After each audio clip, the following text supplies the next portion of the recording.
All right, let's start this video out. I had to pull over because a Black Hawk was coming down and the sand was getting kicked up, so I thought you'd find that interesting. Let's just check that out. All right, everyone, welcome back. So for this video now, we're going to talk about something that's going to be important to pretty much every day when you're working overseas. That's going to be your protective equipment. It's going to be important to you, not only because it's going to protect you in situations, but your employers are going to push it. It's going to be very important because their insurances run on this. The military as well, they will get down on your company if they say we saw a contractor and he did not have the proper equipment, did not have the proper safety equipment. You're going to hear about it all the time. So what we're going to do is we're going to talk about this. We're going to discuss the safety equipment in different levels, and I hope you get a lot out of this video today. After years of military contracting overseas, and I'm getting ready to retire, I thought I would pass on the information that I learned over years of working abroad to inspire others to reach out, check out the world, see the jobs that are overseas, and learn something about yourself. All right, so let's talk about the first stage that we're going to discuss. We're going to go in levels with this. So your level 1 protection that I want to discuss is going to be actual sun protection, okay? And we're going to go up from there through the different types of gear that you'll have to protect yourself and give you some examples, all right? Sun protection is something that I deal with every day, especially working overseas. I have a situation right now in Saudi, probably the hottest environment that I've worked in. There's no doubt that Afghanistan and Kuwait were hot, but on a consistent daily basis, I would say that Saudi definitely takes that. It's 110 degrees every day where I'm at. There are some areas of Saudi that will be a little less hot. They just have different elevations and they're closer to the ocean and things like that. But yeah, it's been a serious sun situation that you need to be ready for, and a serious heat situation. So the protective equipment that I first think about is protecting my body when I'm outside. Okay, and this plays a big role too. Is do you work outdoors primarily, or is your contracting job indoors primarily? And you need to kind of figure that out. You can also ask your employer about that. Is my job going to be primarily indoors or outdoors? Okay, my job is about 50-50. I'm indoors standing watches and also working in server rooms and equipment like that. However, I also have to go out to equipment that is in the field, and when it breaks, I have to bring that equipment back up or swap it out or do various checks to find out why links went down and things along those lines. So I'm kind of about 50-50. So I need to be ready for both situations, indoors and outdoors, okay? The first thing that I want to talk about is going to be that sun protection and keeping the sun off your body. I know you're going to think right away that it's going to be about sun protection creams and sticks. And yes, I do have some of these that I bring with me that I like, okay? I like to bring a SPF 50 cream with me, primarily one that is designed to go on the skin without causing irritations and things like that. You want to find ones that have the term non-communogenic, and they are, because you're going to be wearing them every day. Unlike somebody that's just wearing it on weekends or just wearing it when they are on vacation, you are wearing these items every day. So think along those lines, okay? One thing to think about creams, however, is that it's very tough to get through airports with large containers of creams. So you need to think along the lines of having a small travel container of a cream as well, a small travel item, and then you would have one for your everyday use, and you have another one that you're going to throw in your bag for when they put you somewhere and you have to use a civilian airport, all right? Another thing I use, which is also airport safe, and you'll get through just fine, is sticks. I like sticks, okay? Sticks for me, they stay on all day. They're thick, they work. You can actually look and see that it's still on you because you just get a little bit of a kind of a haze from it on your face, so you know it's still on you. Waterproof, so they'll stay with you. And again, it's totally airport safe. It's also super small and lightweight. Okay. By the way, these sticks are not much more expensive than anything else. Sometimes, as you know, lotions and things can be very expensive. The sticks are not that bad. All right. Above and beyond the sticks and the creams, which you're, like I said, very important to have, is I like to just cover my skin if I'm working outdoors, actually cover it itself. All right. And the way that I like to do that is wear like a long sleeve t-shirt, primarily something that keeps the sun off the whole time. I wear ball caps here, okay? I keep a nice ball cap around all times, all right? For my neck, I like to use a scarf to keep the sun off me. If I'm working in a situation where I'm not outdoors all the time, I don't bring a scarf. Okay, then I will just, if I know I'm going to be transitioning between one building and another, I'll just put some extra cream on my back of my neck, and then I'm good for the day. But if I'm going to be in an outdoor situation, this is just absolutely imperative because you're going to deal with not only sun all day long, all around your neck area, but it also is something that you can put up to cover your face in a sandstorm situation. So that's just very, very helpful. This has been something that I started using now just within the last year. These become very popular. These just pull over your neck, and they can also act as a protector when you are going indoors and working around other people, because you have to have some kind of a mask device. These work well for that too. And they'll also keep the sun off of you, off your neck area. All right. That pretty much is what I'm looking at as far as skin protection, but don't forget your eyes, okay? So what I like to do is in my gear, I have, protective case, and I have tough sunglasses. And for me, I think that tough sunglasses beat expensive sunglasses, okay? I'll give you just a tip. When I'm around a hardware store, okay, that's where I find things to buy, like sunglasses. I go into hardware stores and I find that type of sunglasses, protective equipment, and it'll say right on the packaging, protective equipment.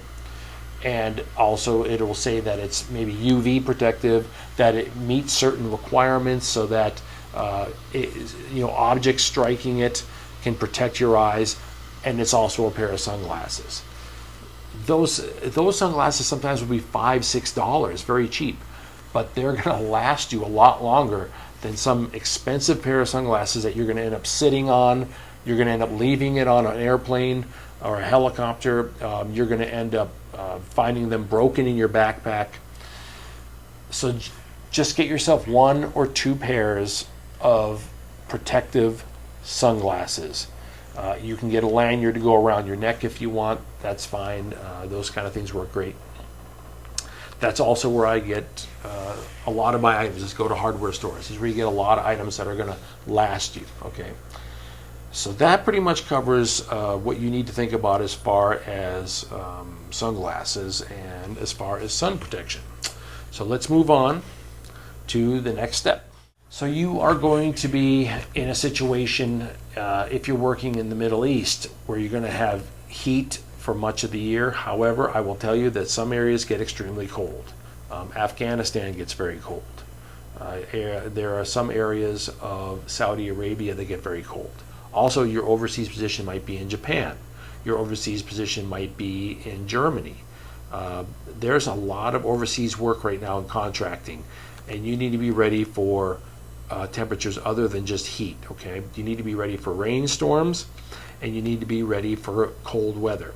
What I like to do is a layering technique. I've had the same equipment for years now. In fact, a lot of it is well over 10 years old. Some of it is almost 2 decades old. And I use a layering technique so I can carry less stuff, but I'm covered for whatever the situation might be. So I use a shell. This is a North Face shell, and this actually does have some warmth capability to it, but primarily it's a windproof and it's a waterproof shell, and it's very comfortable and has a lot of zipper pockets that have over the years just been fantastic for working outdoors. It's also lightweight.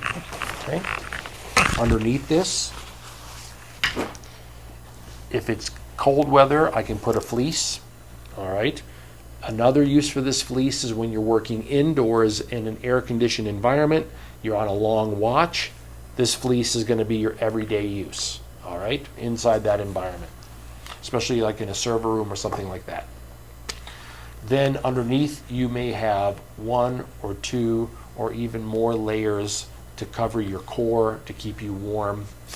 But the main thing that I have encountered, primarily working in the Middle East, but also in Hawaii, has been rainstorms. Okay, and when rainstorms come, they come hard, and that's why that shell has been perfect. It's also good when you're transitioning from one area to another, that you have the ability in your backpack to keep that shell on the outside of your backpack. And that way you can just grab it and just tear it off and put it on right away. All right, so that gives you a little idea of how I do clothing, layering, and it's gotten me through decades of contracting overseas. All right, so let's talk about some general protective equipment that you should have. If you are going to be going into a Middle East environment, you have to think about sandstorms. You have to think about face protectors. Okay, and again, something like this, the scarf is going to work very well, but also you need to think about your eyes. Now, they may issue you a protective eye gear, all right? Something that seals to your face. You might get issued that if you're heading out to the Middle East. However, if you are someone that works in an outdoor environment, be aware that that is generally not a sun protectant. So it's just a clear pair of goggles that are designed to get you through a sandstorm type of situation. And also, it may have been used by 3 people before you. So the quality and the condition of it is questionable. Let's say, okay. So if you are taking a position that has an outdoor component to it, a significant outdoor component to it, where you're going to be working in the weather, you may want to look into a sealed pair of sun protectant glasses of some kind. And I've gone through a few over the years. They have lasted just fine. And then for this contract that I'm on, I'm primarily indoors, but I definitely can see that being important to have. That's going to be for your sandstorms, all right, that you're going to be still working outside right through it. Next thing to think about is the basic equipment that you should have for protecting your ears. If you have gloves, definitely bring them along. I think there's some gloves out there that are pretty expensive. Just think about what your job lineup is going to be. Sometimes contractor gloves are designed with a lot of protectant on them for doing physical or combat work. Get gloves according to what your work is going to be, all right? Because you may have to manipulate equipment, in which case a pair of tactical gloves are outstanding. But also, if you're working in the sun all day long, maybe you want something that's a little bit lighter, so that you are able to you won't have your hands turning into ovens basically throughout the day. All right. Also, I like to bring with me,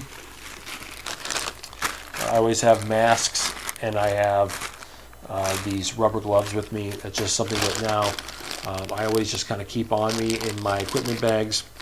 And for flying, and then also for working in server rooms, I like to have hearing protections. Okay. And I like to bring eye protections and things like that. These are kind of a variety of items that I just keep in my bag. You know, one example is if you're on a civilian flight and they hand you some of this protective equipment like hearing protection and stuff, and maybe you already have it, just hold on to it. Okay, hold on to it and just throw it in your equipment bag just as extra. And because someone else will definitely not have it, and you can give it to them, right? Some of the other basic protective equipment that I think about is I always keep antibiotic ointment on me, because any type of scratch you get in this line of work, you don't want to get infected. If you have an infection, you're going to get flown off base, and it's probably going to be on your dime. Okay, when you're a contractor, you are not in the military, and so if you need to go see and we'll do this on a later video too, we'll talk more about how medical works when you're overseas, but if you get an infection from a cut or something like that, they're going to send you to a hospital somewhere if it can't be treated on base. All right, so one thing I always keep on me is antibiotic ointment, and anytime I have any kind of cuts or abrasions, it goes on right there. I start treating it during the workday. All right, so that I won't get those infections. Okay, and another thing to think about that people don't think about is a flashlight. Okay, if you are looking at what type of protective gear to have, power sometimes goes out when you're working on a base. Sometimes you will have situations where I'm not just talking about combat situations where because of incoming you've had your generators damaged, but actually it's just part of maintenance, is that you do have situations where power goes out. Sometimes power just goes out to your building, and then facilities has to come and figure out what's wrong. Meantime, you still need to keep doing your job. And so I find that a flashlight is not just a tool for your work, but it can be a safety tool to kind of get you through. All right, in a situation where you're indoors and you're working and you lose light, or vice versa, if you're outdoors at night and your base loses light. Okay, something we talked about when it came to clothing is we talked about contractor grade clothing as well. So I just wanted to make sure I mentioned that you do want to buy contractor grade clothing, heavy duty, ripstop, that can take hard work, and that's going to protect your skin. All right, it's going to protect your legs, it's going to protect your body because it's tough and because it can take the kind of work that you're going to be doing out here. And please do not forget about your feet. All right, you're going to want lightweight hikers, you're going to want them tough. You want some tread on them so that you can deal with rocks, because you're going to be walking on gravel all day, walking in the sand, walking in the dirt. Okay. Sometimes if you're going to be in a certain type of work, you need to have steel toes as well. Just find out. And as far as waterproof goes, I know it's hard right now to find these that are not waterproof. All right, but the main thing is make sure they're breathable.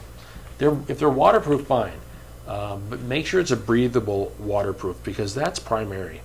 You're going to deal with a rainstorm now and then in the Middle East, but certain areas around the world, it might be every day if it's a tropical environment. But think of your feet and take care of them, because if it is something that is so protective on your feet that it turns your feet into ovens if you're working outdoors, it's going to be tough.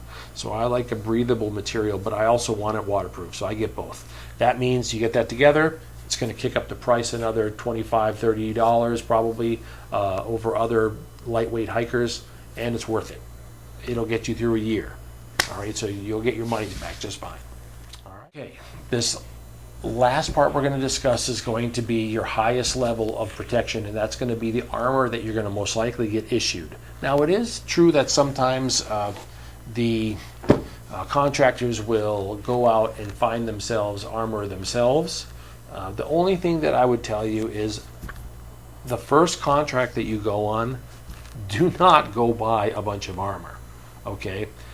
Even if people tell you, oh yeah, this is lightweight, pick this up, go on eBay, pick this up, because you're going to spend hundreds of dollars buying this stuff. And then when you get ready to go to your first command, they're going to say it's not the correct gear that they approve. All right? The contractors that I have met that bought their own armor, they have been through multiple tours, and they have either acquired that armor specifically because that's what they're doing. They're constantly in those environments. They knew exactly what they were buying.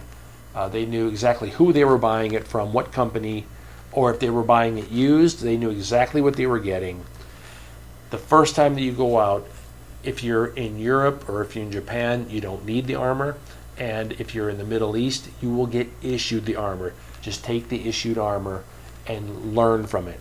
It's heavy. I know it's heavy, okay? It's heavy duty armor. You're going to use this armor a few main situations. One is anytime you're flying, whether you're flying on a C-130 or whether you're flying in a helicopter environment, you're going to have to wear your armor. You're going to have to wear a helmet. It'll be a Kevlar helmet, and you're going to have to wear your vest, your bulletproof vest. And it's heavy, there's no doubt.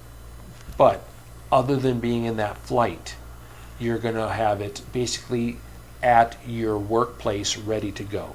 And that way, if you ever have an incoming alarm or whatever and you're at work, you grab it, you put it on right there. Okay?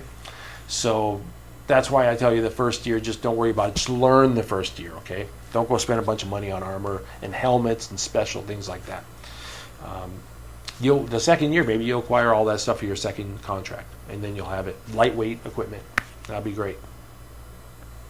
I have never bought my own armor. I use the armor that they issue me, and when I'm on flights, it works just fine.